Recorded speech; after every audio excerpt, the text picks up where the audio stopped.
প্রধান উপদেষ্টা ডক্টর মোহাম্মদ ইউনূস গতকাল তাঁর একদিনের কক্সবাজার সফরকালে কক্সবাজার জেলার পর্যটন ও উন্নয়ন সম্ভাবনা বিষয়ক মতবিনিময় সভায় যোগ দেন। এ সময় তিনি বলেন, কক্সবাজার কেবল পর্যটন শহরই নয়, বরং অর্থনীতিরও কেন্দ্র।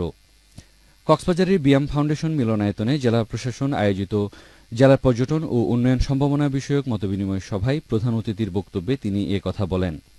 সামুদ্রিক সম্ভাবনার কথা তুলে ধরে প্রধান উপদেষ্টা বলেন, বাংলাদেশের একটি দীর্ঘ সমুদ্র তীর রয়েছে এবং চট্টগ্রামের সমুদ্র তীরের যে কোনো স্থানে সমুদ্র বন্দর নির্মাণ করা সম্ভব। স্থানীয় জনগণ ও তরুণদের ভবিষ্যতের সুযোগগুলো কাজে লাগানোর আহ্বান জানিয়ে প্রধান উপদেষ্টা বলেন, কক্সবাজার অর্থনীতির একটি বৃহৎ শক্তি এবং এটি তথ্য প্রযুক্তিরও একটি শহর হতে পারে।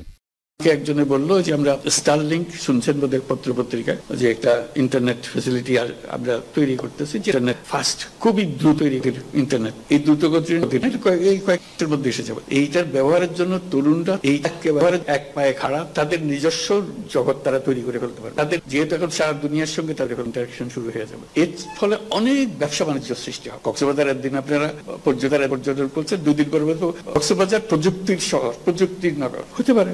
কে মানা করবে এটাতে, যদি আমরা এটা ফেলে জিনিসটার ভেতরে ঢুকে যাই? কাজে সুযোগ আসতেছে, সুযোগগুলো ধরার। জেলা প্রশাসক মোহাম্মদ সালাউদ্দিনের সভাপতিত্বে এতে বিভিন্ন শ্রেণী পেশার প্রতিনিধিরা প্রধান উপদেষ্টার সামনে বিভিন্ন প্রস্তাব ও দাবি পেশ করেন। এর আগে দুপুরে খুরুশকুলের জলবায়ু উদ্বাস্তু পুনর্বাসন প্রকল্প পরিদর্শন করেন প্রধান উপদেষ্টা ডক্টর মোহাম্মদ ইউনূস। এ সময় প্রকল্প পরিচালক লেফটেন্যান্ট কর্নেল মিরাজুল ইসলাম প্রধান উপদেষ্টার কাছে প্রকল্পের বিস্তারিত তুলে ধরেন। প্রকল্পের অধীনে ১২৯টি ভবনে ৪,২১৮ পরিবারকে পুনর্বাসন করা হবে বলে প্রধান উপদেষ্টাকে অবহিত করেন তিনি।